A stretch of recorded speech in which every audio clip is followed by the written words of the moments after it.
Olá, queridos amigos, adolescentes da PIB e IPS em Campos dos Goytacazes, Rio de Janeiro. É um prazer falar com vocês aqui, missionário pastor Eli Costa e Ana Costa. Como vocês estão? Estamos falando aqui diretamente do norte de Moçambique e hoje temos a tarefa, o desafio de responder a pergunta de vocês aí. Vamos lá, então, para a primeira pergunta. Oi, missionário Eli, com quantos anos você começou no campo missionário? Então, quero primeiro cumprimentar os adolescentes e Enzo, né, que fez a primeira pergunta, como que a gente faz, quando que a gente começou a fazer missões mundiais, né, porque missões a gente faz desde que a gente se converteu, mas a missões mundiais a gente veio, tem 3 anos mais ou menos, né, nós viemos em 2019 pela Junta de Missões Mundiais. É isso aí. E também nós tivemos outras, né, experiências transculturais, né, mundiais, falando assim, que iniciou lá também em 2014, né, quando nós conhecemos o continente africano e conhecemos o Quênia, né, e depois também teve outras viagens missionárias. Então, acho que as experiências começaram aí, né? Então vamos lá. A próxima pergunta. Missionário Eli, como é que você faz para evangelizar as pessoas? Então, Mariana está perguntando para a gente, né, como é que a gente faz para evangelizar, como que a gente faz para falar do amor de Deus para as pessoas. Primeiro é com seu testemunho, né, as pessoas começam a perceber que você é uma pessoa diferente, que você não faz igual a todo mundo. A gente tem um amigo aqui que é nosso vizinho, que ele começou a perceber que a gente tratava ele muito bem, então ele começou a querer saber por que a gente tratava ele tão bem. E aí a gente teve a oportunidade de falar do amor de Jesus, né? Depois eu tive uma experiência, a gente foi estudar em um instituto e o pessoal começou a perguntar por que a gente queria aprender o idioma, que a gente era muito humilde para querer aprender uma língua que o mundo não fala, né? Só poucas pessoas falam. E aí a gente aproveitou para falar também.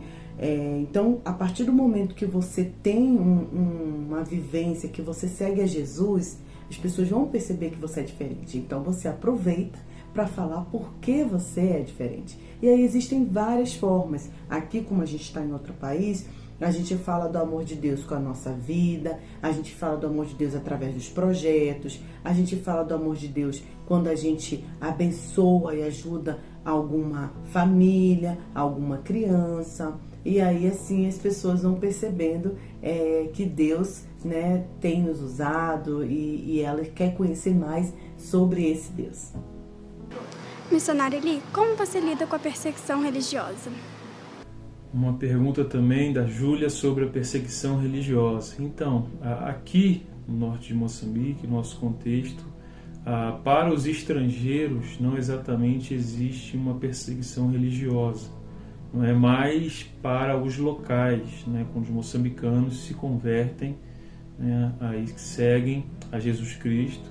Então eles, né, dentro das suas próprias famílias, das suas aldeias, do seu bairro ali, sofrem a perseguição, né, falam mal e muitas vezes até situações de ser expulso de casa, né, não ter lugar para ir, e também perseguição na parte da agressão física, né? Então até um motivo de oração que é pelos novos convertidos, né, moçambicanos que abandonam o islamismo e abandonam as tradições culturais africanas para seguir a Jesus.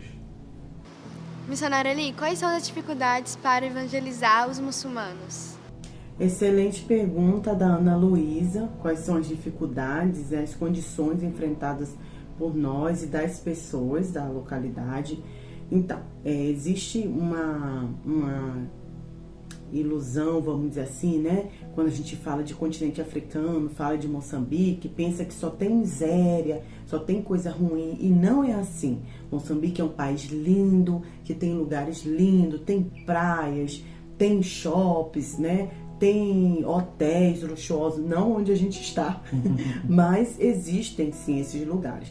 Onde nós estamos é uma cidade pequena, estamos perto de aldeias, como se fosse o sertão do Brasil. Então, sim, as pessoas tem mais carências, mais necessidade. A maioria das pessoas não tem energia elétrica, a maioria das pessoas não tem água potável, tem que andar muito quilômetros para buscar água. Mas nós missionários, através do sustento, da ajuda que vocês da Igreja dão, quando a gente vem, a gente fica em uma casa normal, né? A gente fica numa casa igual a do Brasil. Então a nossa casa tem água, a nossa casa tem luz, a gente consegue ter internet para poder falar com vocês, para poder falar com a família. E o que a gente faz? A gente vai ajudando. Então a nossa casa e a casa de outros estrangeiros tem torneiras para que eles possam vir pegar água, para eles não terem que andar tanto, né? Então sempre quando tem alguma coisa que precisa, eles vêm para cá para poder a gente ajudar. Mas sim, a localidade em que a gente está, existe muita carência. Muitas crianças que precisam de alimentação, muitas meninas que nunca brincaram de boneca como vocês, nunca brincaram de parquinho, nunca foram no shopping, nunca foram em restaurante. Então, é por isso que a gente fica muito feliz quando vocês, adolescentes, se interessam por missões. Porque quando vocês querem saber mais de missões e vocês conseguem juntar o dinheirinho que papai e mamãe dá para poder ofertar com missões, pessoas aqui também são muito abençoadas, tá bem? Missionária Eli, quais são as dificuldades enfrentadas por você e pelas pessoas da comunidade? Também uma outra pergunta aqui sobre as dificuldades, né, para evangelizar os muçulmanos. Então, antes de falar das dificuldades, eu acho que vale a pena falar sobre estratégias de evangelismo, né? Então, essas estratégias nos ajudam a trabalhar nessa área das dificuldades. Como a Ana Costa falou, então a gente usa estratégias com a nossa própria vida, né? Com a amizade, com o relacionamento, né? Então, não vamos diretamente ao assunto Jesus, né? O assunto salvação, o assunto pecado. Então a gente vai pelo relacionamento, pela amizade, porque se você for diretamente, né, eles não consideram, primeiramente falando, não consideram Jesus como Filho de Deus, né, eles não acreditam a salvação dessa forma. Então realmente a dificuldade talvez seja entrar no assunto, né, que a gente possa ter. E também ligado com o islamismo tem as culturas tradicionais, que são muito fortes também, né? Que tem questões de amuleto, questões de tradições, rituais, não é? Adoração a espíritos ancestrais. Então tudo isso misturado também com o islamismo. Então isso talvez dificulte, né, a gente chegar ali exatamente no ponto central do Evangelho. Missionária Eli, como você e sua família reagiram ao choque cultural entre Brasil e Moçambique? Então, na verdade, não tiveram muitos choques. Primeiro que aqui falam a língua portuguesa, né? Então uma coisa que nos aproxima, mesmo sendo bem diferente, né? A gente costuma dizer que não é o português, mas moçambicanês, né? que fala-se aqui, mas a gente acabou com o tempo, né, adaptando também o nosso português. Talvez você já percebeu que está um pouco diferente, né, do Brasil, mas não teve muitos choques por causa da língua. O clima também é muito bom, tem calor, faz frio também, aqui é diferente de outros contextos de África, não é só calor, né? Muito verde no tempo de chuva, né? São 6 meses de chuva, 6 meses de seca. Então na chuva tem muito verde, muito bonito, muitas árvores. Aqui vive-se da agricultura, então muitas plantações, muitas hortas, né? Lembra bastante o Brasil. E a comida, né? Muito parecida, tem arroz, tem feijão, tem macarrão, tem muitas verduras, tem frutas, só que na época, né? Talvez isso tenha sido um choque pra gente. Se eu quiser chegar ali no mercado e comprar laranja, eu não vou achar laranja, né? Porque tem que ser no tempo da laranja, não é? E outras frutas mais, morango também tem um tempo específico, né? Por causa desse clima.